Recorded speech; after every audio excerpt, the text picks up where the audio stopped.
거룩하신 주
오늘 저는 베들레헴 마늘은 결코 작지 아니하도다 하는 제목으로 말씀을 드리고자 합니다. 물고기는 그냥 수초에다가 알을 낳습니다. 그래서 부화율이 많지 않아요.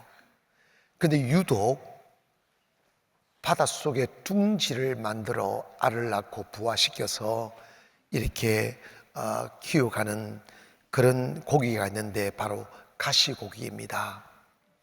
가시고기는 주둥이로 모래를 막 파서 이렇게 공간을 만들고 수초 같은 것을 이렇게 막 물어서 이렇게 둥지를 만들어서 거기에다가 알을 낳습니다.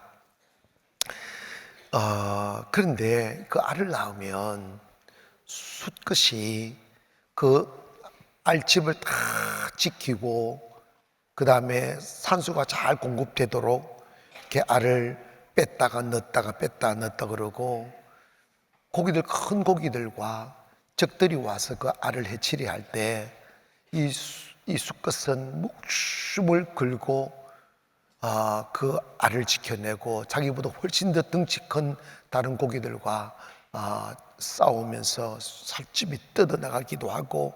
그런데 정말 감동적인 것은 그 알을 낳는 부화하는 시간이 약 15일이 걸리는데 그 15일 동안 아무것도 먹지 못하고 그 알을 지키느라고 밤낮 밤잠 자지 않고 그렇게 알을 지키다가 15일이 되면 온몸의 기력이 다 쇠하여져서 그냥 거기서 죽어버린다는 거예요. 그러면 그 부화된 아기 물고기들이 이렇게 부화가 되는데 그 앞에 한 물고기가 죽어 있어요.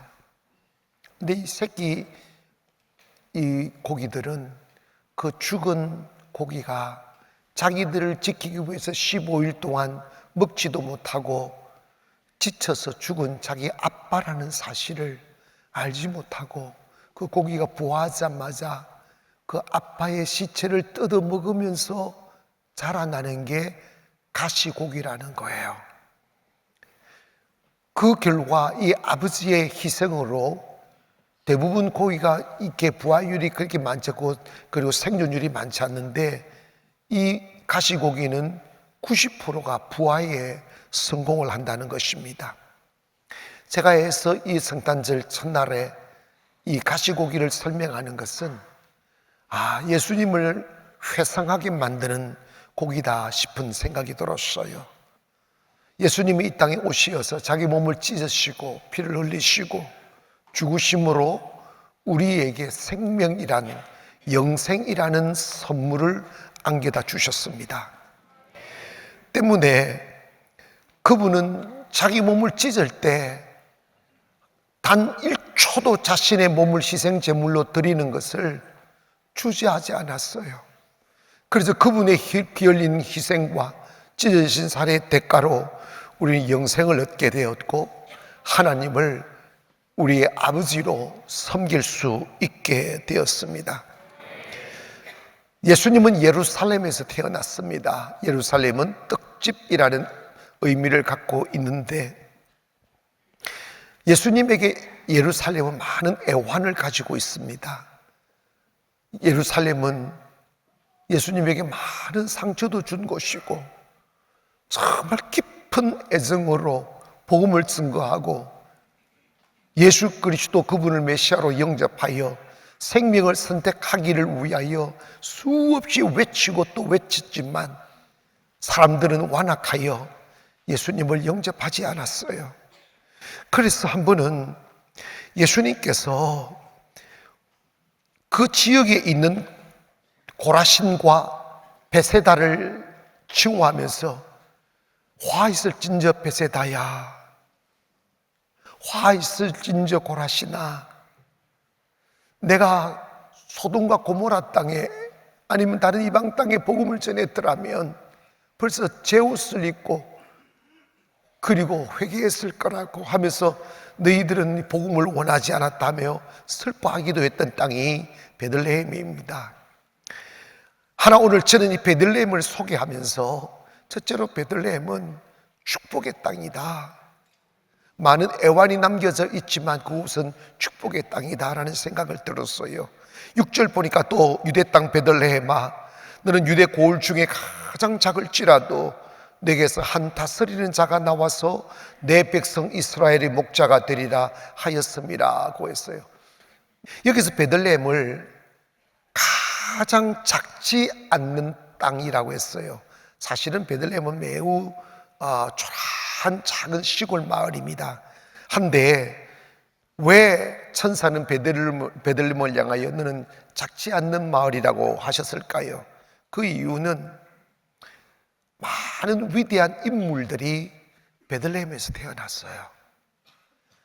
예전에 구약시대 때 유명한 사사가 있었는데 입산이라는 사사가 베들레헴에서 태어났고, 또 다윗이 베들레헴에서 태어났고, 뿐만 아니라 우리의 메시아이신 예수 그리스도가 베들레헴에서 태어났으며 하나님의 성전이 있고 하나님의 성막이 있는 곳이 베들레헴입니다.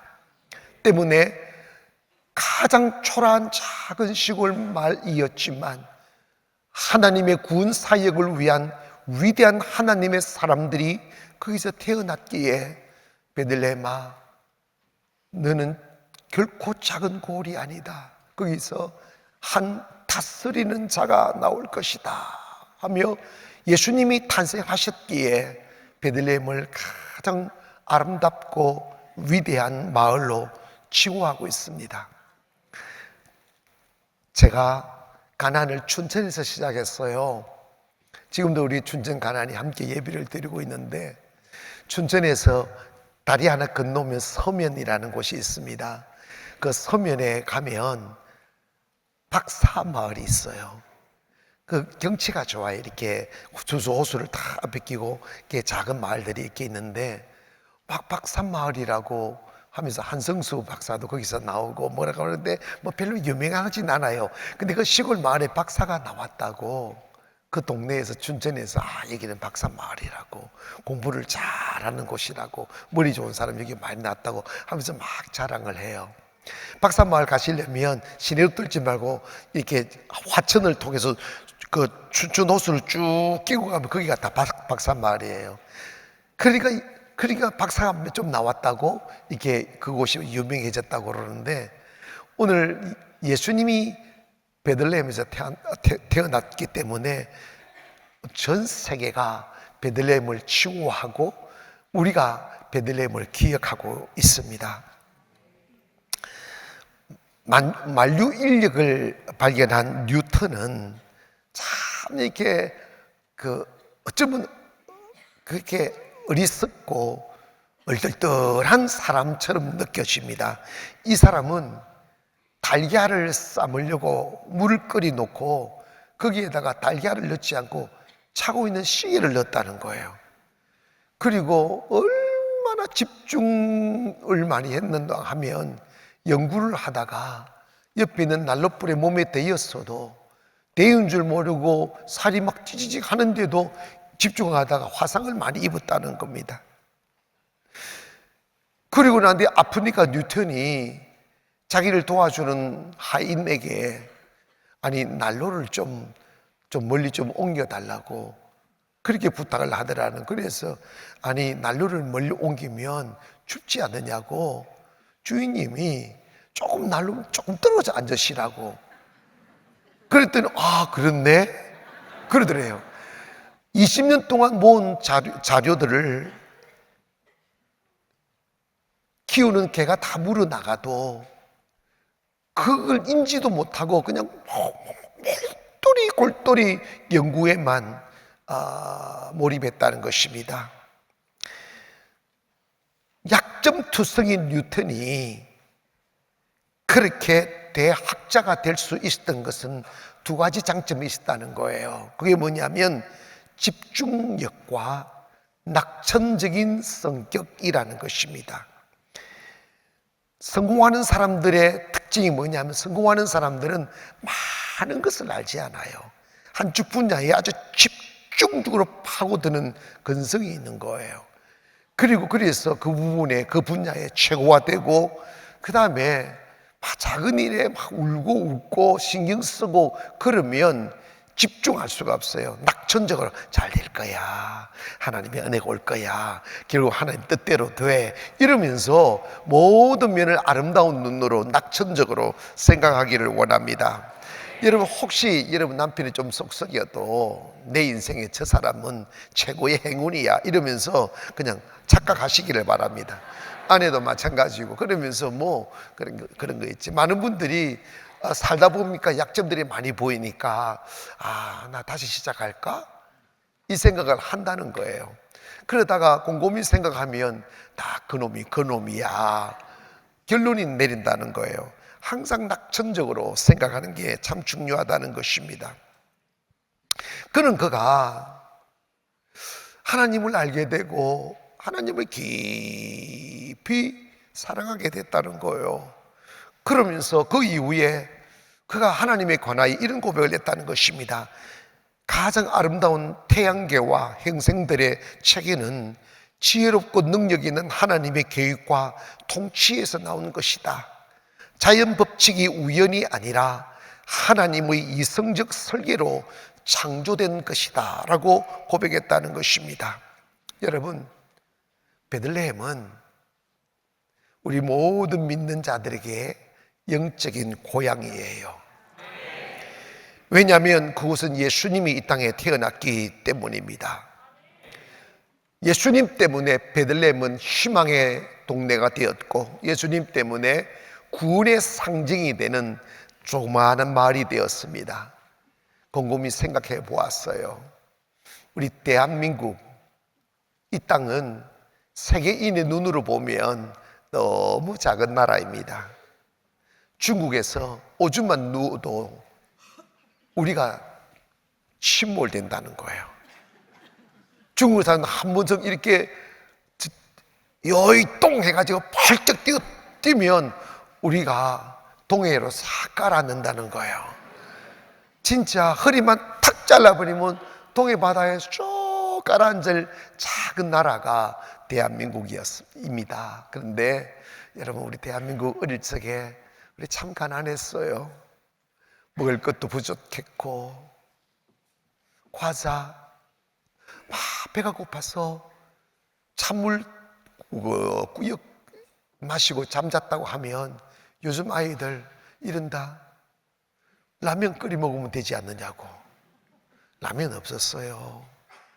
거리마다 거린들이 참 많았고, 젊은 청년들은 쌀밥 한 그릇 원 없이 먹을 수만 있다면 죽어도 여한이 없다고 말할 만큼 정말 가난했던 나라예요. 은혜로 저희 집이 조금 부유한 집안이었어요. 제 아버님이 치료를 해드리면 시골 사람들 이렇게 현찰 안 주고 키우던 돼지도 주고 키우던 염소도 주고, 그러면 그걸 잡아가지고 먹는 거예요. 먹으면 하루는 이렇게 돼지를 잡아가지고 큰 가마솥에 끓였어요. 그럴 때 그런 일이 좀 있는데, 꼭 돼지 잡아 가마솥에 끓일 때마다 동네 아낙네들이 막 몰려와요. 돼지를 삶고 그 물이 식으면 어떤 현상이 벌어지면 돼지 기름이 둥둥둥 떴다가 하얗게 굳어요. 이렇게 쫙 깔려요. 요즘 사람들 생선 기름도 걷어내더라고요. 밥 먹다가 기름 끼면 딱 국자로 걷어내더라고요. 그런데 그 당시에 이렇게 큰 가마솥 돼지 한 마리를 쭉 끓여 놓으면, 딱 굳어 놓으면 동네 아낙네들이 이 사발들을 가지고 와가지고 그 기름들을 걷어갔어요. 그래서 의아해서 그거 버리는 건데 그걸 왜 먹냐고. 그러면 이런다. 우리 남편 기름기가 부족해가지고 그걸 우리 남편 먹이려고 걷어간다는 거예요. 그게 우리네들의 현실이에요. 근데 요즘 돼지 기름 안 좋다고 막, 그런데 여러분, 영양학자들이 발견했어요. 돼지 기름이 몸에 그렇게 좋대요. 정말 그때 우리가 복음이 증거된 지가 얼마 안 됐을 때 시절에 정말 우리 많이 울고 많이 부르짖고 밤낮 가리지 않고 예배드리고 하나님 우리나라 축복해 주면 하나님 잘 섬기고 선교하는 나라 되겠다고 얼마나 많은 우리의 선조들이 피눈물을 흘리며 기도한지 몰라요. 그 결과 세계 역사에 없는 초스피드 부흥과 축복을 받았어요. 예전에 우리는 일본을 참 부러워했어요. 일본 물건이면 무조건 좋아라 했어요. 그리고 일본 사람들만 보면 우르르 보고 이랬지 않습니까? 그런데 여러분, 요즘 통계에 의하면 일본 1인당 국민소득이 3만 불이래요. 그런데 지금 우리나라가 3만 5천 불이 됐어요.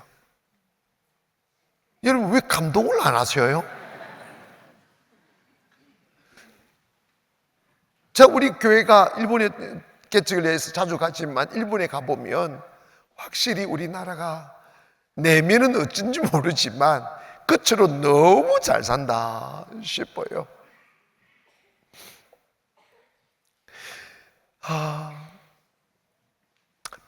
초라한 베들레헴이 예수님이 태어났기에 아름답고 꿈의 마을이 된 것처럼 그 베들레헴에서 태어난 예수 그리스도의 복음이 선교사님들의 발자국과 희생을 통하여 이 작은 나라 조선 땅에까지 복음이 증거된 이래 그 복음의 역사로 복음의 축복으로 오늘 우리 모든 대한민국은 가난을 털어내었고 정말 약속 민족이라는 이 오명을 털어내요. 지금 여러분 많은 개발도상국들이 우리나라 벤치마케팅 하려고 공부를 한다잖아요. 서양의 많은 젊은 애들이 우리나라 글을 배우고 있고 우리나라 노래를 하고 여러분 영적으로는 선교사님들을 요구할 때 서양 사람들보다 우리 한국 선교사님들을 선호한다는 거예요. 왜냐하면 우리 한국 사람들은 원조를 받는 나라에서 원조를 해주는 나라로 발전되고 잘 살게 되었기 때문에 그걸 본받고 싶은 거예요. 여러분 정말 이 지구 땅에서 가장 아름답게 피어오른 복음의 꽃은 바로 대한민국이에요. 여러분 생각해 보십시오. 우리 그 당시 우리 어릴 적에 제가 어릴 적에 초가집에서 잠잤다고요. 헛투성이 돼가지고 씻지도 못하고 그냥 잤다고요. 지난주에도 설명했잖아요. 저거 손 텄다고. 누른 구가 굳어가지고 파이프치를 올라갔다 내렸다 했다고. 그런데 여러분 한번 돌아보세요. 지금 우리 교회가 이거 얼마나 아름답습니까? 내면 한번 비춰줘 보세요. 여러분 생각해 보면 비춰줘 봐. 봐봐요. 조명, 전기불. 아이고. 제가 어릴 적에 전기불이 없었어요. 근데 방학 때면 우리 할머니가 계신 마산을 가게 되는데 마산에는 전기불이 있었어요.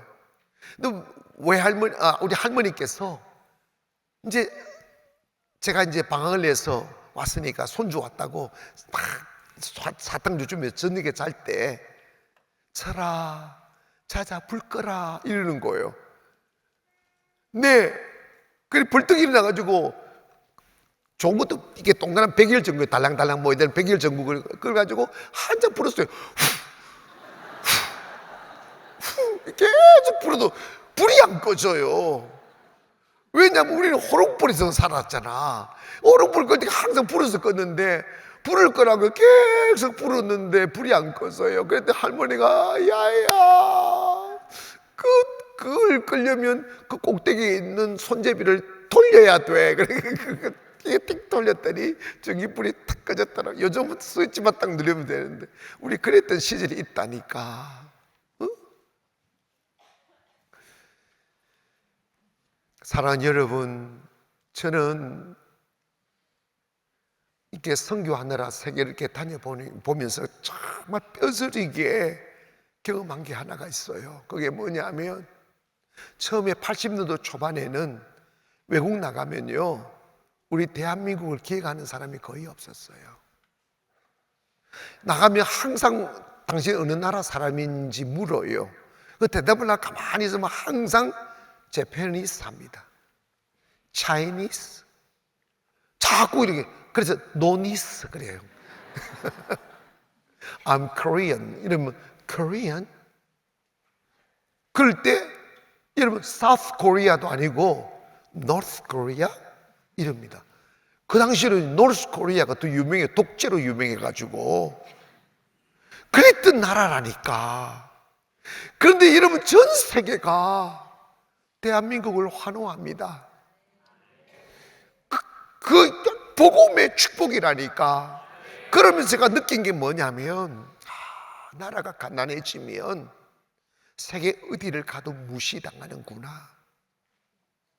얼마나 뭘 해도 인정하지 않아요. 뭐 가난한 나라가 뭘 할 수 있어, 이렇게 인식한다니까. 나라가 잘 살고 백성이 깨어나고 존경받는 나라가 되면 복음에 힘을 얻는 거예요. 때문에 여러분 정말 안타까운 이야기로는 요즘 경제 전문가들의 이야기들을 잠시 들어보면 이제 대한민국은 여기서부터 남은 것은 추락하는 시간밖에 없다는 거예요. 지금도 위기라는 거예요. 말을 안 해서 어마어마한 위기라는 거예요.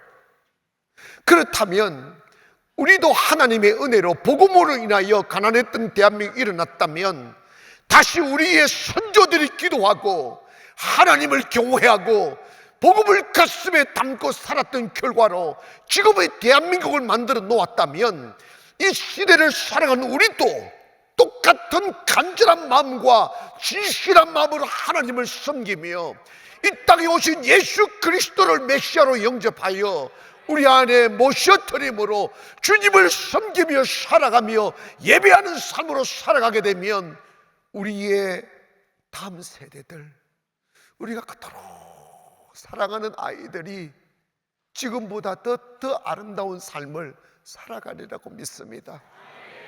저는 어제 성탄 입은 날 유치부 아이들 와가지고 얘기하는데 다 따로 놀아요. 노래는 나오는데 지는 뭐 하는지 몰라요.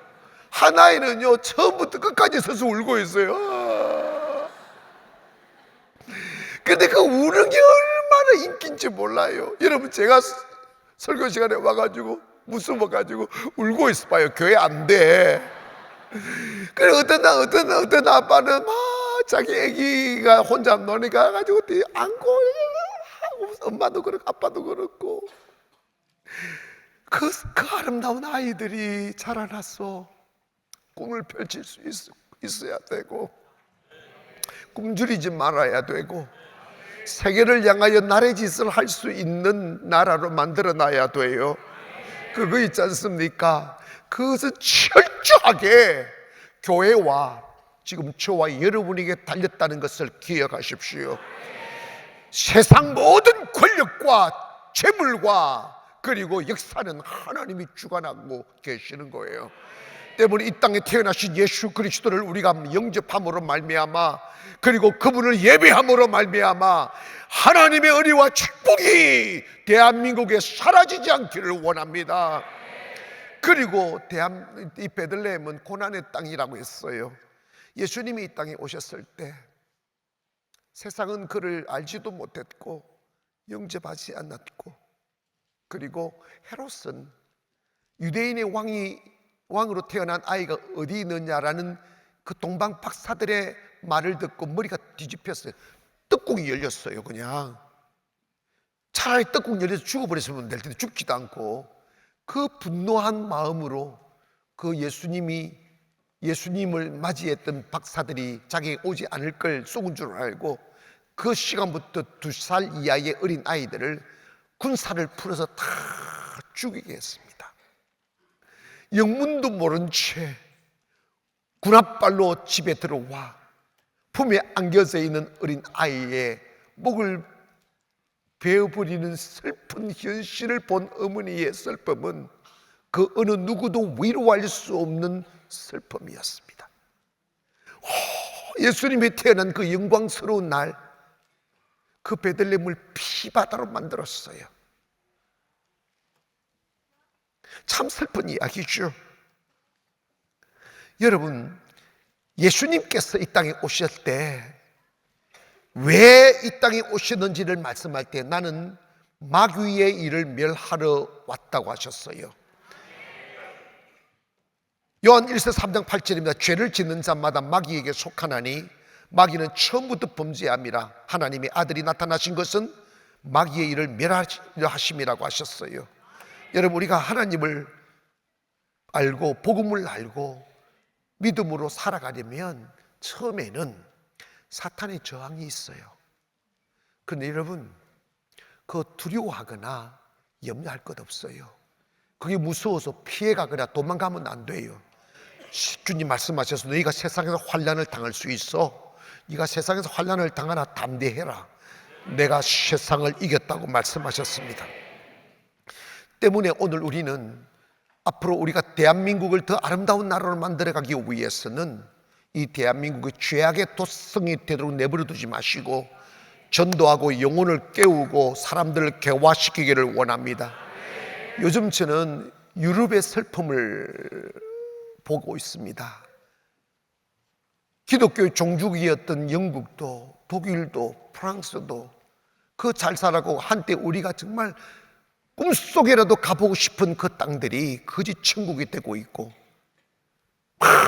살인의 천국이 되고 두려움의 천국이 되고 막 굶주리고 있고 말이 안 됩니다. 그 이유는 뭐냐면 그들의 가슴 속에서 쾌락의 취함으로 말미암아 하나님을 경외했던 나라가 동성애가 막 판을 치고 젠더 이런 이야기들이 막 일어나고 하나님, 그래서 여러분 참 슬픈 것은요, 다 교회 문에 포세일이 걸려 있어요. 지나가다가 보면 차 판다고 카포세일은 많이 봐도 세상에 이 지구 땅에 하나님의 집인 교회가 성도들에 의해서 판매합니다. 이게 걸려 있다니까. 왜? 사람들이 없으니까, 유지가 안 되니까. 여러분, 이게 얼마나 슬픈 이야기입니까? 오늘 대한민국 교회들이 다시 일어나기를 원합니다. 여러분, 미국에도 1년에 15,000개의 교회가 문이 닫는다는 거예요.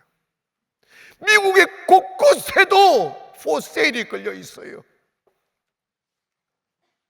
대한민국에도 포세일 교회들이 많아요.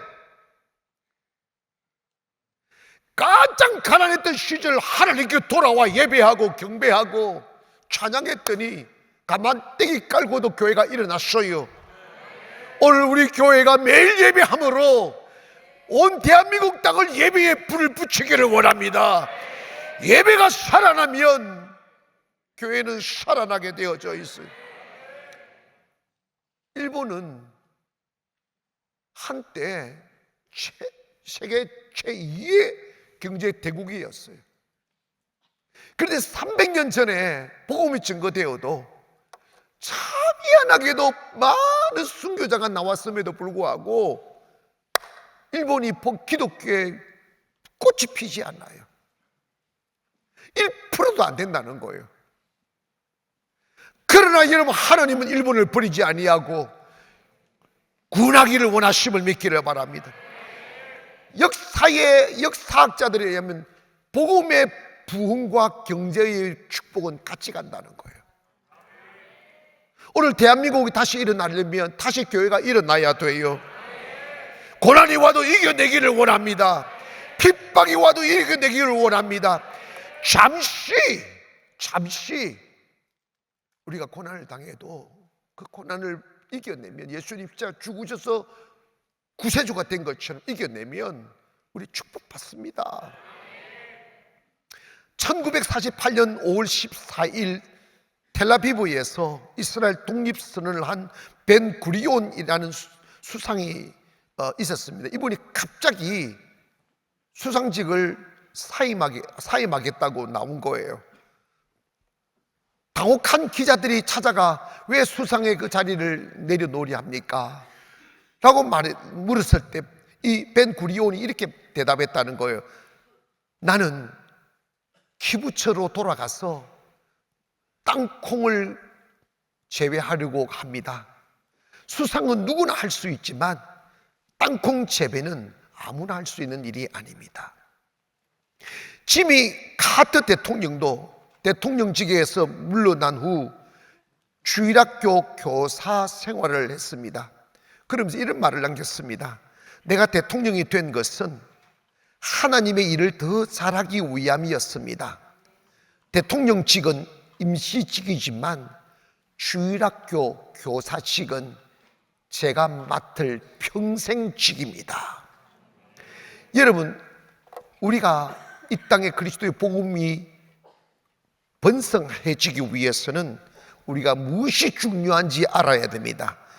여러분, 그 어떤 핍박이 오고 고난이 올지라도 복음을 증거하는 일, 우리가 생각의 가장 중심적인 일, 예배하는 일, 이 일에 최선을 다하기를 원합니다. 사랑하는 여러분, 우리가 메리 크리스마스라고 온 세상이 외치고 있는데 예수님이 그 가슴 속에 계시지 아니하면 그 가슴은 채워지지 않아요. 예수님은 이 땅에 오시어 우리와 함께 하시기 위하여 오신 분입니다. 그분 우리 마음에 다 모셔드리면 예수의 은혜와 축복이 거부할 수 없는 파도처럼 밀려올 것입니다. 예수님 모심으로 여러분 안에 평안을 누리기를 원합니다. 예수 그리스도의 축복의 은혜로 여러분의 가슴이 채워지기를 원합니다.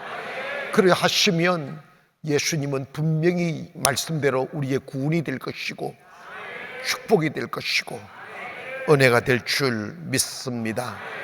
오늘 예수의 탄생의 축복이 여러분에게 충만하기를 기원합니다. 기도하겠습니다.